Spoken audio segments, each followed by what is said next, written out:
quelle retraite pour nos enfants, c'est-à-dire qu'effectivement, pour nous qui sommes retraités, c'est pas nous qui sommes visés en premier lieu, hein, mais c'est les générations à venir.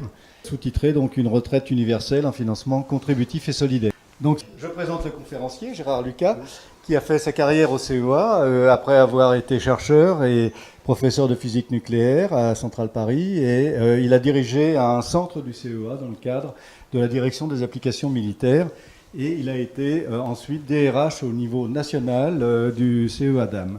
Si on prend au fil du temps, très rapidement, le baby-boom a commencé à occuper le terrain, et c'est une bonne chose. Hein. Mais l'allongement de l'espérance de vie aussi est intervenu, voilà, et le chômage malheureusement depuis les années 70. Le monde a changé considérablement, et pourtant, on a gardé le même système. On n'a rien changé dans le système. On pourrait dire que c'est pas mal, tout le monde est par répartition, parce que vous savez bien qu'il y a d'autres systèmes, de grands systèmes, par exemple par capitalisation. Donc là, c'est garanti par la loi, et ça a été... Dans l'une des réformes, ça a été répété en 2003. Et ça ne suffit pas. Ça ne suffit pas. Parce que si vous avez plusieurs caisses de retraite, et Dieu sait s'il y en a, eh bien, chaque caisse de retraite, elle peut faire ses règles. Hein, dans les détails que se cache le diable. Voilà. Les termes utilisés. Sur les 38 caisses, vous en avez un certain nombre qui utilisent les mêmes termes, mais qui ne signifient pas les mêmes choses. 10%. 10% d'erreurs depuis des années. Pension de réversion. 30%. Voilà un certain nombre de régimes, n'est-ce pas, de caisses plus exactement, en régime complémentaire obligatoire. Agir Carco, c'est quand même, alors c'est un regroupement, vous voyez, elles se sont regroupées comme elles ont pu, bloquer. Ils ne peuvent plus, parce qu'ils ont des règles tellement différentes les uns des autres, que on peut plus se comprendre. Et puis il y a un langage différent, je l'ai dit tout à l'heure. C'est quoi? C'est le ratio, ce qu'on appelle le ratio cotisant sur retraité, sur pensionné. C'est fondamental pour le principe par répartition. Hein, ce sont les cotisants, sont les actifs qui vont payer, pendant qu'ils sont en activité, la pension des retraités, hein, qui eux avaient déjà payé avant, les retraités d'avant. Bon, donc gringolade de ce ratio au fil du temps, pendant cette longue période depuis la guerre, depuis la fin de la guerre. Voilà, alors les non-salariés, c'est pire. Donc il y a un énorme problème, il faut bouger, on ne peut pas rester comme ça. Voilà. Alors, pour simplifier, voici la présentation. Voilà, donc il y a un problème grave qui est dû à l'allongement de l'espérance de vie et à quoi?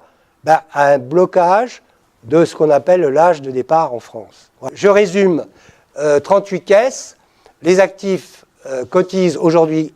Ils investissent pour leur propre pension. Faut pas oublier de le rappeler, ça. Ils investissent pour leur propre pension, hein, quand ils seront en retraite, et ils fournissent à la future caisse. Si c'est une vraie caisse, il faut qu'elle ait de l'argent. L'État n'a rien à voir là-dedans, normalement, hein, en dehors de la fonction publique. Mais pour le reste, tout le reste, c'est-à-dire 80% des retraités, l'État n'a pas à intervenir, tout au moins dans le système actuel.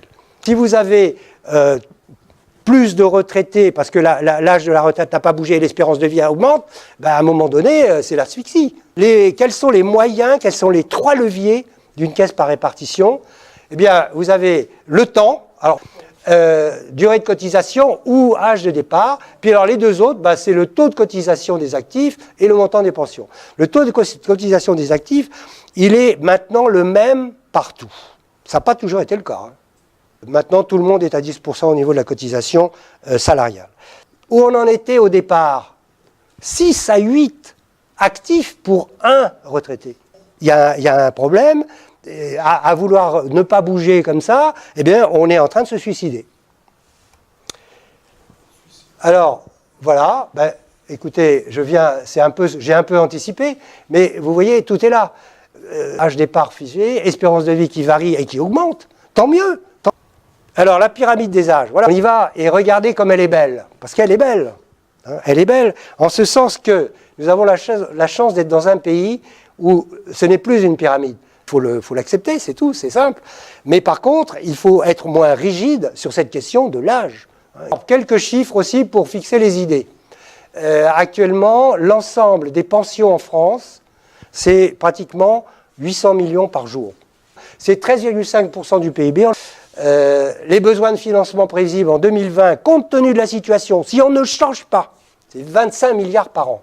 Alors, 1% du PIB, ça paraît pas beaucoup. Enfin, attention, 25 milliards, c'est pas négligeable non plus. Hein. Agir Carco, les deux ensemble, distribuent chaque année 70 milliards de pensions.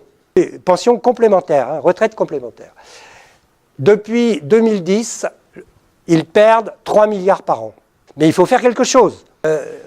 Les réserves vont être quand même épuisées en 2018 et 2023. Alors on va voir la courbe, peut-être pas tout de suite. Oui, là voilà. Voilà les courbes. Voilà les courbes. Alors les réserves, c'était ça. Là, on l'a pris en 2011.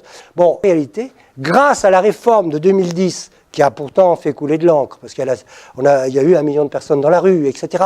Ça a résisté. Hein. Bon, eh bien, on est passé de 60 à 62 ans.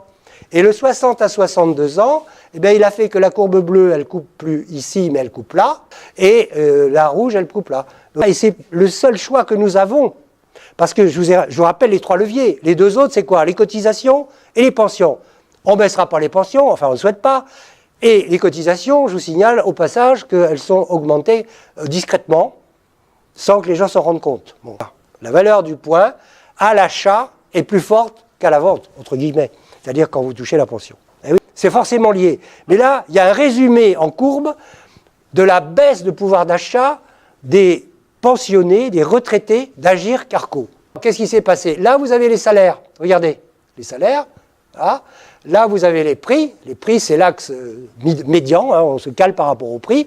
Et donc, même par rapport au prix, vous voyez qu'on a baissé, hein, on a baissé de environ 15%. Mais en réalité, par rapport au système précédent, hein, eh bien, on a baissé de 30%. Pour fixer les idées, vous avez ici une étude qui a été faite et qui a été validée d'ailleurs du pouvoir d'achat des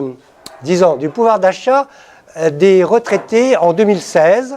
Cette étude avait été faite initialement en 2009 par le CODERPA du Var et ça a été validé par le COR, c'est le Conseil d'orientation des retraites.